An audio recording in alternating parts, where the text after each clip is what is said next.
Thanks, everyone. I'm here basically to talk to you guys about inflation in games.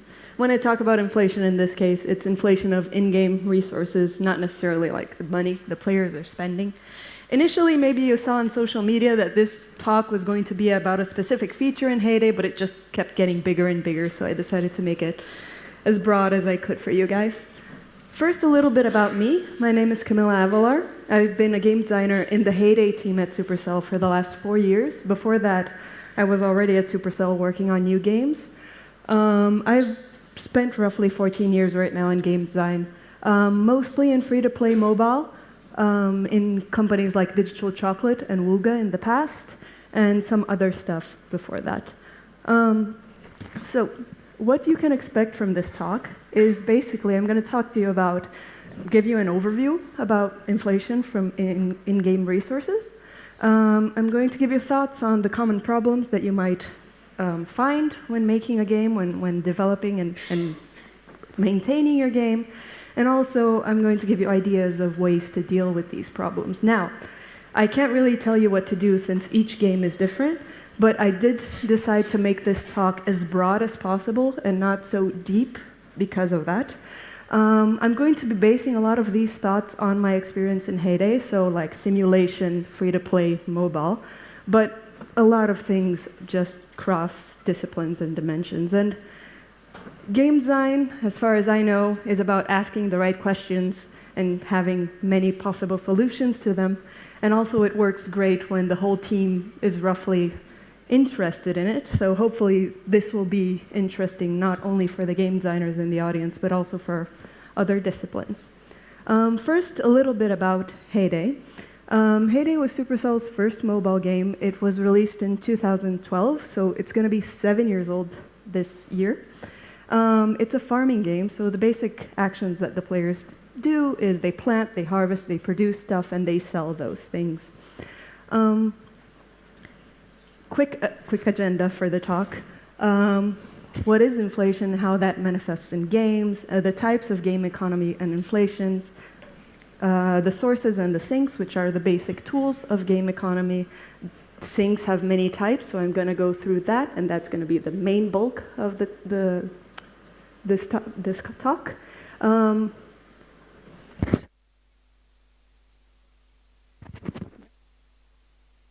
Is it off now? Is it on? Yes, it's on. I'm going to delve a little bit into this customization feature in Hay Day, which we did to tackle inflation.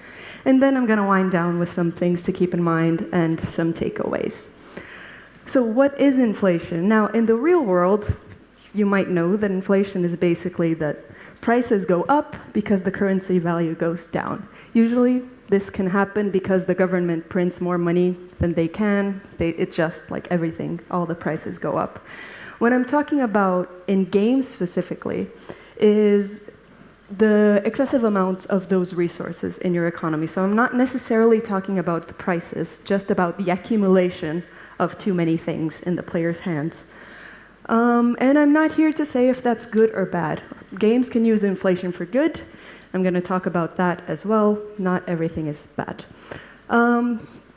Different genres of games can have very different economies, and they can be affected differently by inflation or not be affected at all. For example, a match 3 game might have these resources, so like energy, power-ups, coins and diamonds, and all of these resources are pretty much isolated from each other. You use energy to play the match, use power-ups to try to win the match. There is no trading between the players of these resources. So it's very self-contained.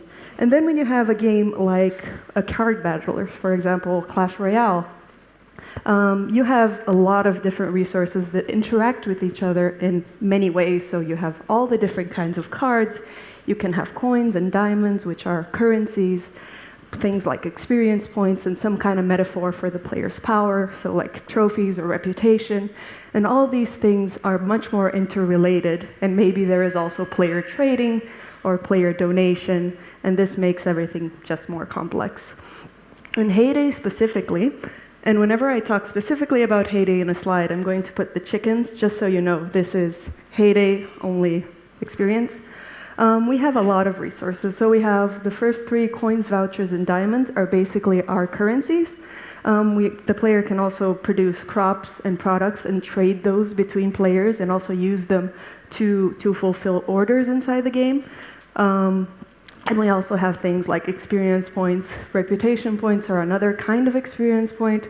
And then we have things like materials that they use to upgrade their storage or unlock more land area. And these two last ones, expansion permits and puzzle pieces, are some new currencies that we added that I'm talking about a bit later. And of course, when a game has been live for 7 years, there's probably a lot more that I just don't remember. The thing with inflation, and I'm going to be focusing mostly in this talk for simplicity's sake on coins, because it's easy to understand, is that it's really not just coin related. Any of those resources that I just talked about can suffer inflation. Some kinds of inflations, for example, item inflation. In Heyday, if you produce too many, if we incentivize the players to produce one specific item, everyone will have too many of those items, and they just won't be valuable anymore. They will have no value when the player is trading among each other. Things like XP inflation. So basically, in most games, as the player plays, as time goes on, the level ups get more spaced out. The player has to do a lot more actions in order to level up because the XP is just getting higher and higher. And then something like power inflation. So in battling games, in fighting games, you usually start off dealing very little damage. In this example from Final Fantasy is 28 damage, let's say in the beginning. And then as you continue playing, you just start dealing a lot more damage eventually. But here's the thing. None of these things are necessarily bad. Many of these things are necessary for a normal game progression. Like, players expect to start weak and get stronger. The power inflation is just a reflection of that. It's not necessarily bad.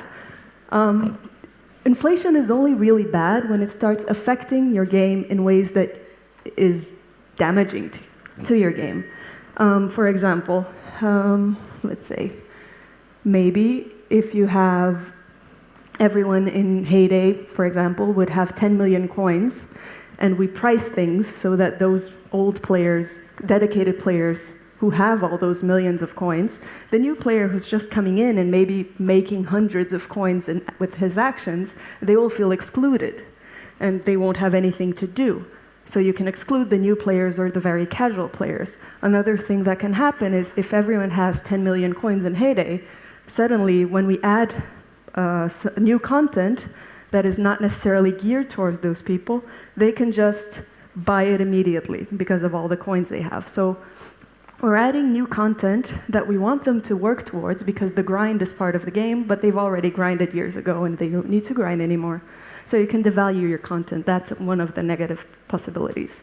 Another thing about inflation is that it can be either permanent or temporary. Things like XP inflation or power inflation, they're usually permanent. You're not going to take away power or XP from your player. But things can also be temporary, especially if you have events in your game. In Heyday, we have this weekly event called the Derby, which is where we give players tasks to do and to get points in order to gain rewards. And in some of these weekly derbies, they are incentivized to do specific tasks. So for example, let's say that this week they have to harvest onions, and suddenly all the Heyday players are harvesting onions, and then the market, the player-to-player trading market, it just gets super inflated with all of these onions that people are selling, and there is nothing but onions in the newspaper, in the ads. But then, suddenly, a week, 2 weeks after the event is over, all those players use those onions and they're gone. So that was temporary. Sorry. So to talk more about inflation, we need to know about what are the tools of a game economy. Any game economy that gives out resources, that sinks in resources, they have sources and they have sinks. Sources are sources of those things. So where the player can get coins from, where they can get these items from. And the sinks are the ways that the game uses to destroy those resources. So a feature in your game can be a source for one thing and at the same time a sink for another thing. If I have a vendor that sells you a sword for 100 coins, I'm giving 100 coins and it's being destroyed and it's creating a sword to give me. So it's both. The thing that happens with many games is that as players play, they optimize their playing style and the sources just inflate and the sinks remain the same size. And then you get just an excess of things in your game. If you want the players to actually feel the pinch and to have to work towards something and to value that thing, you want the opposite of this. You want a really big sink and you want them to not be able to make as much resources as the game is asking for. An example from Heyday is the game starts, the player has just access to, let's say, a bakery. And this bakery can create bread. Bread takes 5 minutes to create, and it sells for around 20 coins. So the bakery is basically generating for the player a potential of 4 coins per minute. And then in the beginning, the players can either sell those breads to other players in the market, or they can use that, and they can use those coins to buy decorations, for example, and use those coins also to buy other things they need from the market. The biggest sink in Heyday is usually buying other buildings that produce other things, and the player can keep these all running simultaneously. So as they play, as they spend these coins, they also gain the means to create more coins. So the sources are inflated a lot because they have these 40 different buildings that they can all be producing coins per minute simultaneously, and the sinks don't really grow that much. This is an early takeaway for this talk, is basically like mind your sources and your sinks, because it might be a problem if you don't pay very close attention to what those things are doing. In Heyday also what happens is that the player unlocks all these buildings, but they don't have to use them. The player has freedom to play however they want. They can choose not even to buy all the buildings, they can choose to optimize and have everything running at the same time, producing optimal coins per minute. They can choose to just produce what they need for specific orders at that time. So there is a lot of player freedom, which makes it very difficult to estimate the progress of any player at any given time. I can't tell you what a level 30 player in Heyday looks like. What are they doing? I don't know, because it's up to them. And because of that, there is no ideal sources sinks combo I can make for all the players. Now, if you have a tightly controlled progression system, if you know that at level 30 they will have to buy this thing and they will have to spend on this and this, then it's much easier to keep your sources and your sinks in tight balance. Another thing that also affects inflation in your game is time. Because when you launch your game, all the players are basically coming to it at the same level, at the same playing field. And then as time goes on, they either learn to optimize their actions, they learn what playing styles they prefer, they learn that they want to play focused on a goal or just however they want. And then what happens is, of course, the more dedicated the player, the richer they'll get inside your game, and then you start seeing a big divergence as time goes on. To deal with inflation, usually we know how to make sources. Like every developer knows how to make actions that give rewards for their players. It's very normal. Every game has them, but you need really to consider, the types of sinks in your game, because the sinks are the most important that will basically destroy all those resources. You can have, for example, one-off sinks, which is anything that is permanent. The player in Heyday buys a building, and that building is theirs forever. The player buys a decoration, it's theirs forever. These things are never taken away from them. But then you also have recurring sinks, which are things that the player maybe is consuming, or services that they're paying kind of a subscription fee inside the game for, or things like speeding up or spending energy, things that the player doesn't own. Talking about these sinks in Heyday specifically, it's usually permanent items. What we have is we have a permanent XP and reputation level, we have permanent machines, buildings, we have permanent decorations, permanent storage space, things that the player gets and never loses. One of the things that most games that have this do is basically they create a system for raising the prices of the next thing. So in the beginning, in Heyday, they get that bakery, it costs 20 coins. As they play, we can assume that their potential for earning is going to grow even if they don't play in that style. So we just increase the prices and keep increasing it, well, until we can't anymore. This is the last building in the game and it costs almost 1 million coins. We also raise the prices for vanity things. Not all the players like decorations, but the ones who do buy a lot of them. So we made it so that every subsequent decoration of the same kind that you buy is a little bit more expensive. So if you like that decoration, you'll just spend more and more to a point where if you want to fill your farm with daffodils, you basically have to pay a lot. All these one-off syncs basically depend on generating more content for your game. Content is sync. It's something that the player has to work towards and probably pay towards, and it's stuff for them to look forward to. It's good for the player. They enjoy content, is our experience in Heyday. But also, you have to ask yourself, how much content can your game actually support? In the Heyday example specifically, every time we add a new building for the player to produce things in, basically it's one more action that they have to take every time they have a play session. So right now we have 40 buildings. Those are 40 manual actions of telling each building what to produce. If we have 200 buildings, the player is just going to have to spend hours in Heyday just making everything produce stuff. Another problem we have in Heyday is space. So buildings take space, decorations take space, and when you are a player that enjoys decorating, you will have a very full farm. So we can't really add content forever. It's not an infinite solution for us. So if you don't think about content, you're going to basically start thinking about a consumable system. So I'm dividing them here into necessary and optional or quality of life consumables. And when I say necessary is basically the cost for the player of basically doing business, the cost of playing your game. If they don't spend these resources, they basically can't play your game. Things like in a battling game might be training troops, buying potions, reviving those troops, things they have to do, otherwise their troops will be dead and they can't do anything. In a game like Heyday, this is not things that we do in Heyday, but for a generic farming game, you can have the players pay for seeds, pay for their animal feed, pay for salaries for their farm hands. And then when I talk about optional or quality of life, it's basically things that are nice for the player to have, but they don't have to spend on. So things like boosters, power-ups, a system of helpers that maybe just take the edge off their game a little bit.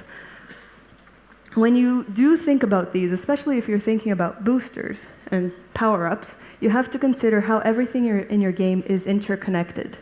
Because, for example, in Heyday, we do have boosters, and some of them give the player, for example, a 40% faster production on some buildings. So while we do sync some things in the player getting that booster, we also increase coins per minute producing on those buildings that are affected. So you might be pulling from one place and exposing another. One of the things that I didn't add a slide for, but is probably the most common thing for the games to deal with inflation, is basically adding new currencies. Because once the player has 1 million coins, maybe we added, in Heyday's case, we added these vouchers, which can buy a new set of things, so that players have to start from scratch collecting those new currencies in order to buy them. And two of the currencies that we added recently, we added also a system to cap them. So we added these two things. They're the puzzle pieces and the expansion permits. And basically, what they do is the player uses them to unlock this secondary and very optional content, which is these sanctuary animals in the case of the puzzle pieces, and these specific land expansion areas that contain one-off, unique decorations for the players. And what we did, when we designed it, we know how many animals there are, so we know exactly how many puzzle pieces the player will need to get all of them. Let's say it's 200 puzzle pieces. So we track whenever the player gets a puzzle piece, and whenever they have gotten 200, we stop spawning it altogether. So there is no more source for that resource once the player has reached the max. And this makes it so that the player can use all those puzzle pieces, but then when we add more animals, they have to start from scratch, like everyone else. So we don't devalue the puzzle pieces by allowing the players to hoard them, because players will hoard resources anytime they want. And the expansion permits work the same way. So since we're speaking about storage caps, there are a few kinds of storage caps that you can use for your resources, whether it's currency storage caps. In this case, it's from Clash of Clans. They have a building in which the gold is stored, and whenever the player reaches that maximum cap, they just can't get any more gold. In Heyday, we have a storage for items. We have a barn and a silo where the crops and the products are placed. And then there are these caps that I just explained. When you're considering storage caps, you have to think that there needs to be a constant incentive for the player to spend these resources. Otherwise, they'll reach the maximum and they'll have nothing else to do because they don't have anything to spend it on. They just can't keep playing your game and getting nothing in return. In Clash's case, with money, it's basically that whenever the player is attacked by other players, those attackers can steal the money. So once my storage is full, I'll think very, very deeply on how do I spend these coins before someone comes and takes them. In Heyday's case, Heyday is basically a game about managing your item storage, because it's about having the right item at the right time in order to fill the right order. So there is a constant fluctuation in resources in both these games. And also in Heyday, coming back to content a little bit, one of the things we do a lot is adding vanity things like decorations, which our players love and we really capitalize on. The thing with vanity sinks, they're content, they're not for everyone. Content will always have some trade-off, at least in Heyday. In Heyday, it takes up space. It's not an infinite solution for us, and also it takes a lot of time just to create that content. One thing that we have been toying with, but we haven't done yet, is a system of maybe upgrading those decorations. So we have the one decoration that the player can rise in levels by spending resources or time. These screenshots are from a game called Love Nikki. These dresses that you can upgrade, they actually have gameplay reason to exist. They're not just vanity, but the system is made clear through these images. The thing with upgrading it is that it solves, in our case, the space issue. It solves the issue that one piece of content that you create and maybe spend a little bit more time, work time on improving, will create 10 times more potential for the player to interact with. Now, once, let's say, the decoration has from levels 1 to 10, 10 is the maximum. Once the player gets there, you have to consider maybe allowing for player choice, because if they get to level 10 and they decide that level 10 sucks, they actually want to display level 3 in their farm, then you have to just allow them to do whatever they want, because they work towards that, and you don't want to make them be sad about the thing that they got. Another thing that we don't do in Heyday, but a lot of games do, especially when they have bigger money inflation problems, is they tax trade between players. So whenever a transaction happens, I sell something to someone, it takes a percentage of the money that I get as a seller. When you're creating trade between players, you have basically the option of creating a system that has uncapped prices or a system that has capped prices. And that means either the players get to set the prices for what they're selling, or the game sets a maximum price for what they're selling. This is what we do with Heyday. Every item we design in the Excel sheet, we say, how many coins maximum can it be sold for? When you have uncapped prices, it means usually that the market will react to inflation. The more coins the players have as a whole, the more expensive the items that are sold will be. And because of this, like I said, inflation can exclude new and casual players. Your casual player who doesn't grind all those millions of coins might go into your trading house and see that there is nothing they can afford. And also, that makes inflation kind of like a games-wide issue because everyone is affected somehow by this inflation. When you have capped prices, basically, the market is generally more affordable if you're reasonable when you're setting those prices. And inflation is more of an individual player issue. So if I have 10 million coins, my content will be devalued because I can just buy anything, but also I'm not affecting anyone else's game with that. Oh, sorry. The thing, when you have uncapped prices, that means you have big taxes, you have big sinks for those coins. And when you have capped prices, maybe it's not very friendly. The player might feel robbed if you steal 25% of their 20 coin bread they just sold. And one last sink I want to actually talk about right now, kind of sink that you can use, is what I am calling the New Game Plus. So New Game Plus is basically a term from old school RPGs. It would be basically, this is an example, before I talk about it. Clash of Clans had many players at max level. They had all the things upgraded. They were like at end game content. And what they did was they added a new base for the players to play in with new mechanics and new interactions, whole new resources, more things for the player to do. It's basically a game inside the game. Once your players reach endgame, they have a completely new game to play. Now, this is the most work-intensive thing that I'm talking about here today, but it's also just a chance to start over and design things and solve the problems that you had before, but consider also that you'll create new problems because nothing is perfect.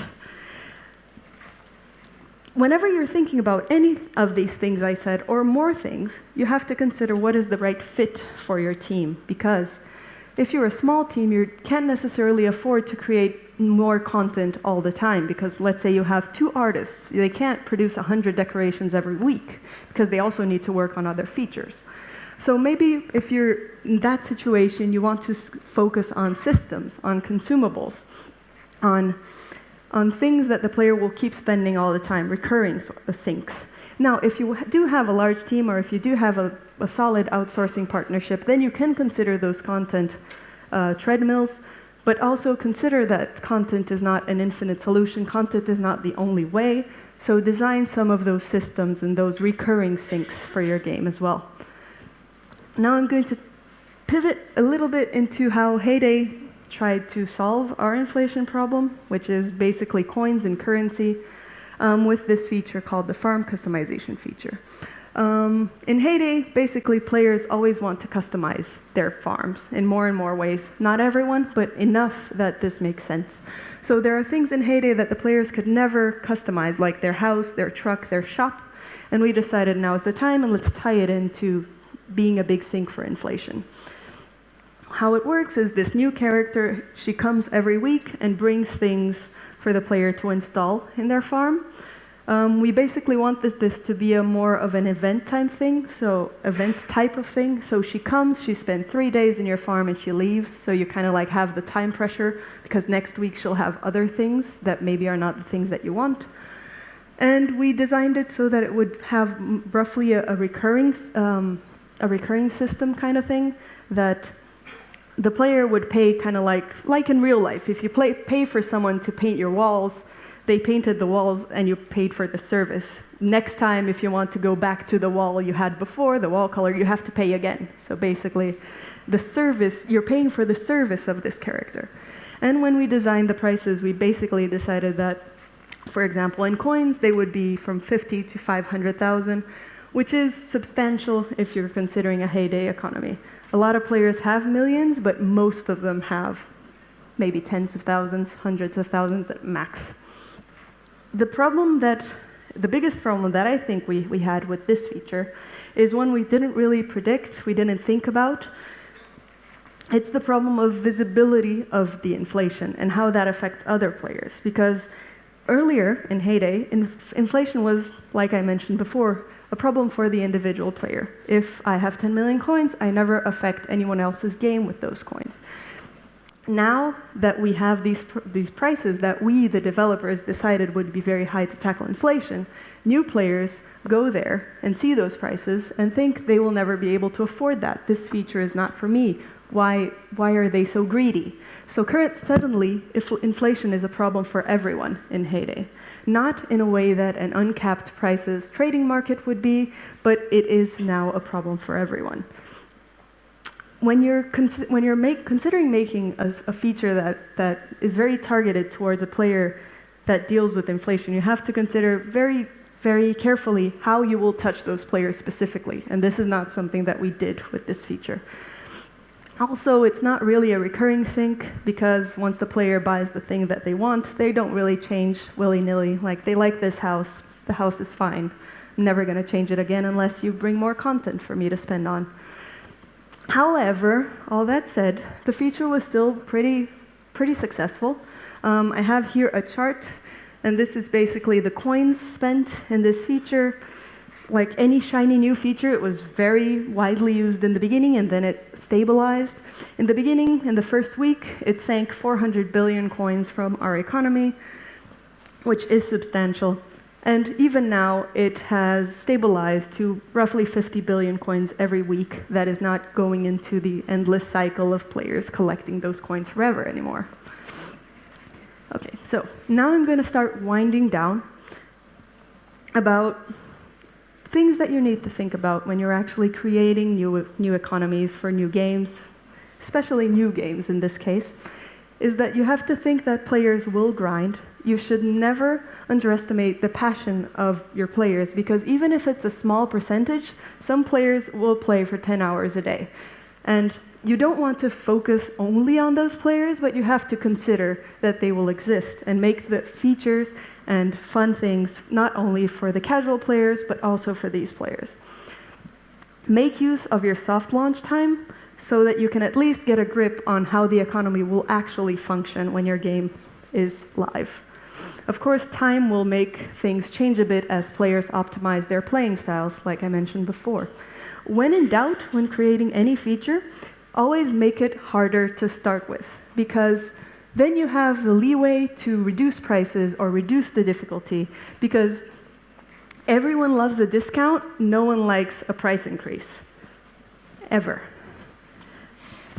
So, next, the thing about giving the players rewards for anything, for actions or just for events, is that the more you give rewards, the less those rewards will be worth. Let's say that through rewards, I've accumulated, again, 10 million coins in Heyday. Suddenly, the actions that give me 100 coins in the game are worthless. I'm never going to perform this action again. I have 10 million. Why do I need 100? So be mindful not to devalue parts of your game without meaning to. And everything here in this talk is basically about what you mean to do, because maybe you do want to devalue something. You want the player to progress from this set of features to this new set of features. And you can do that through inflation. Make it so that the feature that targets late players is the feature that gives millions of coins, and they will eventually stop doing the action that only gives them 100. So, is all inflation bad? I've talked a bit about how no, it's not. Inflation can serve purposes. What I mentioned here was there is this sense of player progression, that the player is unlocking your content at a rate, and you want to develop what this rate will be, and so that it's natural and fun for the player. And also it can create this differentiation of player groups, like I just mentioned, that the players who are making 10 million coins are actually interacting with this set of features, and these set of features is just for the newer or more casual players. So you can differentiate between them if you use this inflation mindset. So what is the big deal with inflation? If you're not careful, like anything, inflation can exclude the new players in your game or the casual players. The players are just there to have a fun time and not to grind.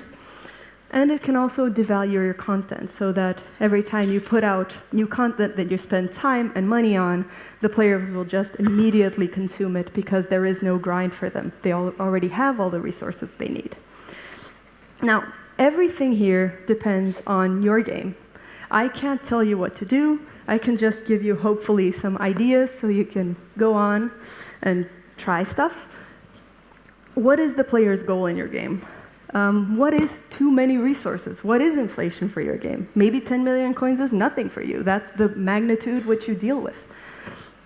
And what is the best way to actually deal with this inflation? Which of these sinks or even other sinks is actually right for you? I can't tell you. Hopefully, you'll be able to think about it a bit more deeply.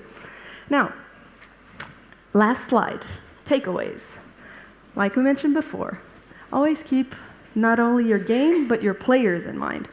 All kinds of players, hardcore, new, casual, think about all of them when developing a feature that will affect all of them. Consider your sources and your sinks very carefully so that they're doing what you want them to do. If you want them to have inflation in your game, fine. But if you don't want to, be careful that you don't accidentally create it. And remember that there are many ways to deal with this inflation, not only adding more content. Think of systematic solutions. Think of consumables, recurring sinks. And most importantly of all, if you do develop a game and you notice that it's live and there are problems with the economy, never ever make decisions in a panic state. Because if you're panicked, you notice there's a problem, you want to fix it, by all costs, you fix it, and then you create 10 more problems. Never do that. We've done that in Heyday. I don't recommend it. Remember this. And that's all. Thank you. Great.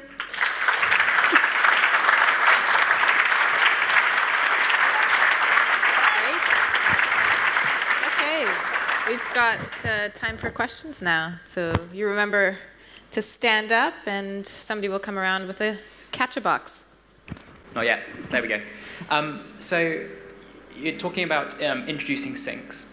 Yes. So what happens as content? So what happens down the line, your strategies for onboarding a player who is attracted by a new sync that they've seen marketing for, but in the meantime, between the time they last loaded the game, there have been a lot of different syncs that have been introduced to your mechanics.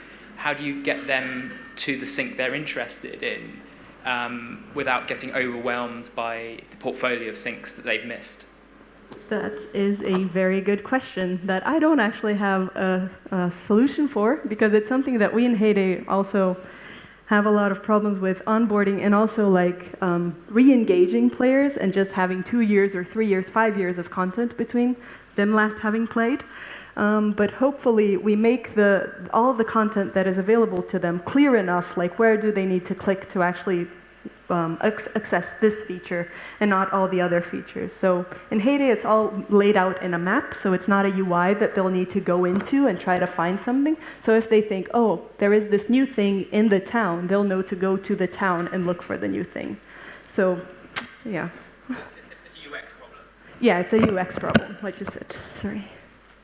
So if you could go back in time to 2012, would you put an upgradable storage cap on the coins? I wouldn't in Heyday, because there is this problem of the player needing an incentive to spend, right? And in Heyday, we don't have enough things for the player to spend on, and that's why they have 10 million.